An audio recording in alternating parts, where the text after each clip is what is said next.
Hi, everyone. My name is Abigail Cornelia, and I'm a staff member at the Broome County Arts Council. BCAC's Artisan Gallery is really excited to be hosting Michael Celbar, a retrospective. It's a over 180-piece show from the Binghamton artist's life and work. I'm joined here today by Gabriel Bobek, who is a close friend of Michael Celbar and the executor of his estate. Gabriel, thank you so much for taking some time out of your busy schedule to talk to me today. I'd love to get started. If you could introduce yourself a little bit and just give a general overview of Michael Celbar's life and work. Yes, thank you. Thanks so much for having me, Abby. Well, Michael was born in Montana, Billings, Montana, actually. His father worked for the Indian Service, and sadly, he had cancer. Michael was a child then, and they moved the family to Milwaukee, where his mother had two sisters. And his father died when he was 9 years old. And it was very traumatic for Michael. And it actually kind of was a big formative thing, but he went into the seminary, and that was like a home for him. It was just him and his mother. He had no siblings.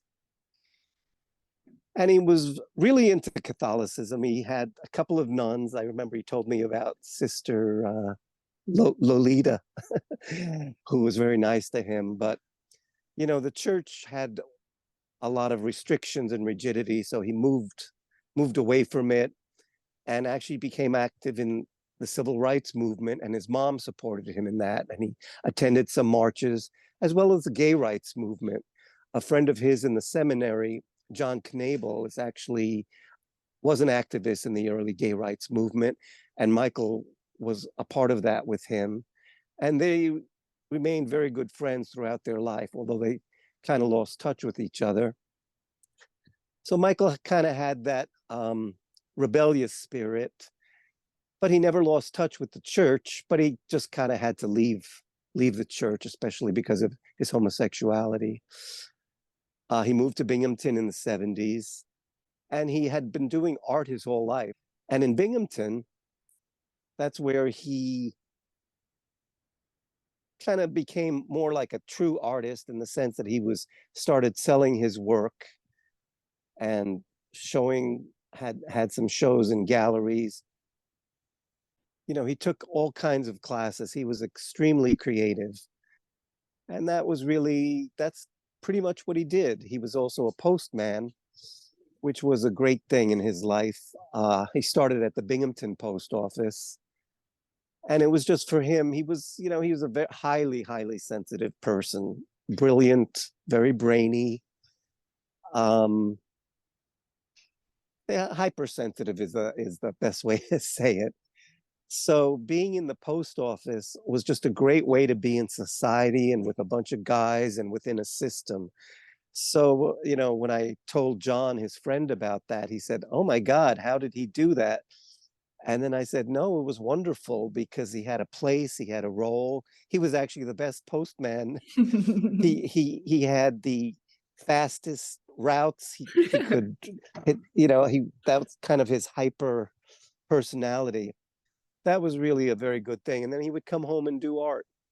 That's pretty much what he did. I and other friends would visit occasionally. You know, he was friends with different people, and we would hang out. He bought a very nice house on Schubert Street. Beautiful house. Actually, the name of it was Valhalla. He found in the original deed. And that really was like a home for him. And by the end of his life, when I had to clear it out, it was like filled to the brim, not only with his art, but all the interesting things he found. He really had an eye for everything.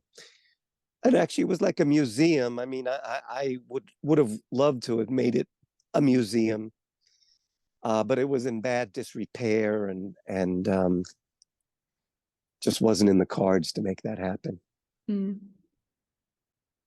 That's a really beautiful portrait, I think, of Michael Celbar's life that you just painted for us right there. You touched on a lot of different points.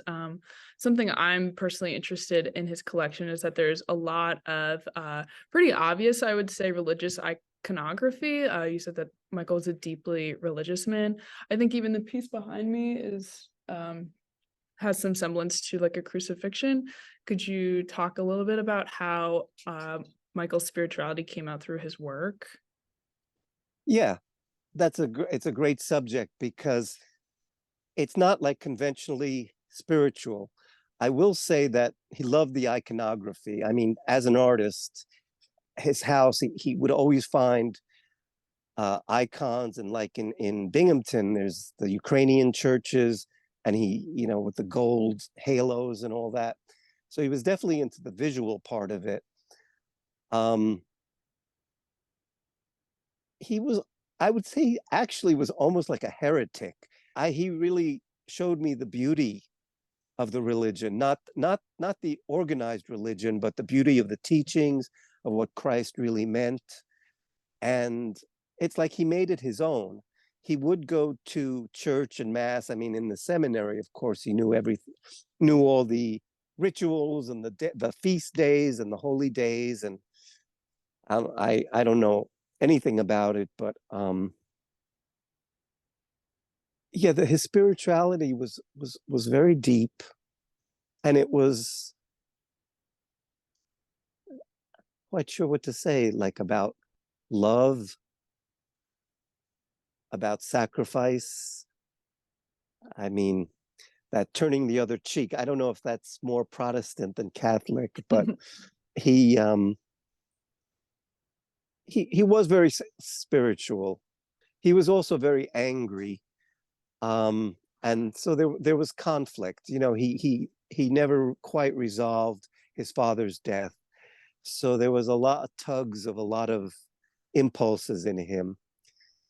Um, in his art, though, yeah, definitely the cruciform is one. And at the end, there's something called sacred geometry. I guess if you study, or if things are an absolute perfection, then it's like ringing a bell, and it radiates. Hmm. You strike something. Actually, I can say this anecdote that he told me that's kind of fun. When he was in the seminary, a priest came into the room and said, "Can anyone draw a perfect circle by hand?" And Michael could. He could actually draw a absolute perfect circle. And Wow. the priest came to him and said, "You are an artist." So that's just a little anecdote. And the funny thing is, I don't know if they show so much in the pieces behind you, but across the wall in the acrylics, the canvases, he used circles a lot. A circle is a perfect form. So that there's some of the sacred geometry in that, and he worked off of that. So it kind of was all very organic, his Hmm. art and his thinking. A lot of Michael's abstract work is notably abstract, but has a really firm sense of structure and composition and form, which I find just like strikingly beautiful. Can you talk a little bit about, the relationship between structure and freedom that's apparent in a lot of Michael's work? Yes, thank you. That's actually kind of his specialty. He came upon it, and some of his original ones, the one with the red frame behind you is one of the original ones. On that wall, there's four with a red frame. He, I'm not, I don't know the structure, but Hmm. underneath there was like either circles or some kind of grid pattern. And then I don't even know how he did it. Obviously, he must have shifted the paper with the ink on it, because you can see that they all kind of flow in the same direction. And then he would do others on top of it and layer it. And that kind of was his find, his specialty, and he just loved it. And that's exactly it. Underneath it, that's why I think they work so well, because underneath it there's a structure, yet on top of it they're so free. They just are very, they soar. They are just completely, can go anywhere. And I would say that's actually one of his strengths as an artist. Like even, let's say on this shirt, he just was not restricted. It's like he could do whatever he wanted to do, and the structure grounds it, so it's just not like flying away. Absolutely. Yeah. And it's a little ironic because in his personal life, he was very he was very restricted and inhibited. And I Mhm. would say even Bobek, many artists have whatever issues, his anger and stuff, but he wasn't always angry. He was actually also very joyful. But in his art, he just was the freedom. So that's where he found himself. And it's great that it got to be put in two dimensions where we could Mhm. see it. Absolutely. Absolutely. I want to shift gears a little bit. We've been talking a lot about his ink work and his acrylic work. The show at Artisan Gallery right now also shows a lot of Michael's photography. And something that I think is so special about the show is that a prominent subject in a lot of his photography is you. Um, so, can you talk about what, like, the process of creating with Michael, and is there a specific photograph or a specific piece of Michael's you have strong memories about creating together? Well, for one thing, I'll say that I was just one of his muses, Mhm, as I like to say, call a bunch of us. And I think also this show is really just a tip of the iceberg. So I think my business partner, Michael DeFonso, who put it together, maybe he was a little biased. So he put highlighted works of me. So there's others. The one piece that I always liked and Michael liked, I kind of call it the scream. And Michael liked that a lot. He had it in his kitchen. He had his favorite, as I said, his house was a museum, but he had his favorites around. So he had that in a prominent place. And that's it's unusual. It's striking. It's powerful. I guess it's a little bit like the monk scream or something. mhm. So it's kind of fun. We had a blast together. We would go Binghamton, the whole around Binghamton is so many beautiful natural areas. So we would go and we would just have fun, and he would take photos. I think maybe partly I was very comfortable with nudity, so Mhm. that made it comfortable for him to have, the nude body is it's more it's timeless because there's no clothing to limit it, and in nature it's also timeless. So and we were just very comfortable, so I think that's part of it. I just have great memories of going into streams. And back then at SUNY Binghamton, they had a great off-campus college, and it was kind of more it was the end of the hippie era of Binghamton, and they had a brochure with all the nature places you could go. There was Empire Lake, if you've heard of that. I think the rowing scenes in the art gallery were at Empire Lake, and Oh, nice. people are those came out very well. People are responding to those. Um, I just love all of it. I was just having fun. I was a dancer with the American Dance Asylum in Binghamton, so I was very comfortable in movement and enjoyed being the subject of his photos. So I think that's kind of, I was his muse. I was one of his muses because he had others too. In this particular show, David Friedheim is also in a number of the photos and the silk screens and oil pastels that he did off of them. Wonderful. What a gift it is to be represented by the people we love. Yeah. Um, Talked a little bit about Michael's experience taking classes at Binghamton University. Um, do you have any, points about how that kind of propelled him as an artist at all? Yes, it really did. I mean, it just was like an explosion for him when he moved to Binghamton. He actually came with a friend, Karen Michelson, who was doing her doctorate. I actually ended up taking a class with her before I met Michael. So that was a Mhm. funny coincidence. And so he was never a matriculated student, and he just started taking the various classes. He made a dark room. The photography was huge because then he learned how to silk screen off of his photographs. Um, there was a professor, Don Bell, who he became very friendly with. And Don, I think, really nurtured Michael and saw his talent, as well as Philip Friedheim, I was a music student and graduated with a piano degree. In fact, um, Phil Friedheim was David's father, and he was very supportive also. He was part of there was a Gay Students Alliance, and I was just a freshman. And here was this professor, part of it. It was really like what's the word? Almost psychedelic. It was just wonderful. Mhm. It was just like such a happening to have all that support coming out and various things. So as as older, not terribly older, but older established professors, they really supported Michael.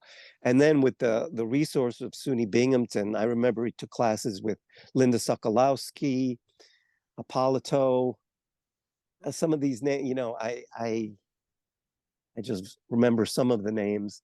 And he just flourished. He really, and he made it his own. I think Don Morrow also, he may have taken some classes with him. So that was wonderful. They really nurtured him and created him, or was a big part of supporting him and letting his art blossom. That's beautiful. Yeah. Is there anything else you'd like to add about the collection? Yeah, as I said, this is just the show is really the tip of the iceberg. What do we have? 180 works.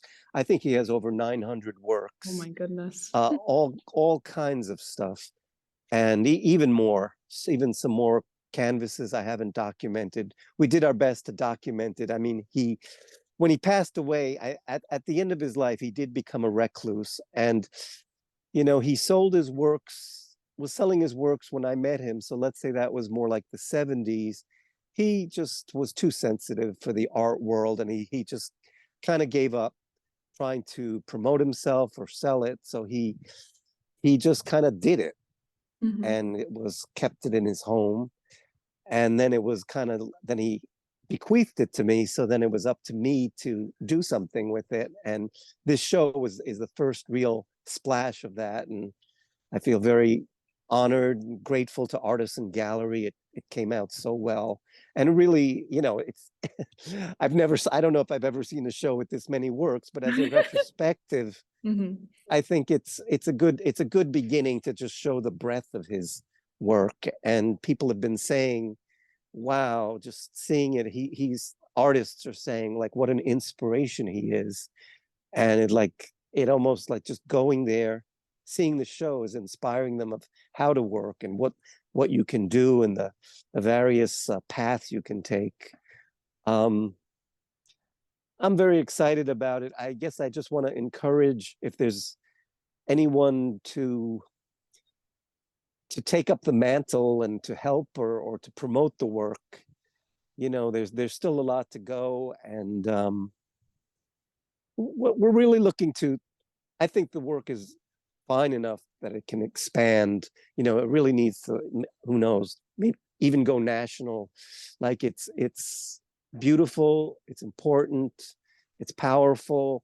I think it deserves a bigger audience, and I'm hoping to find people to help me spread the work, get the word out. I didn't know much about art. I mean, I know what I liked, but I was, I'm fickle that way. But I Mhm. noticed when people would come into his house, they would stop and stare at it, and it really spoke to people, like all kinds of working class people or kids, or and that really struck me. It's like, wow, this really is something, because it's just communicating people who have no connection to art at all in their Mhm. lives. So to me, that's very meaningful. Yeah, it's wonderful when a piece can be accessible and have such a wide breadth like that. Yeah. All right. Well, thank you so much for chatting with me today, Gabriel. If you'd like to see some of Michael Celbar's work, the show is up in Artisan Gallery right now, from now until June 30th. So get here quickly. Most of the pieces on the show are for sale. Um, so if you'd like a little piece of Michael Celbar in your home, you're welcome to come in and purchase one, or they can also be purchased online through Shop Art. Thank you so much. Thank you. This is great. I appreciate it.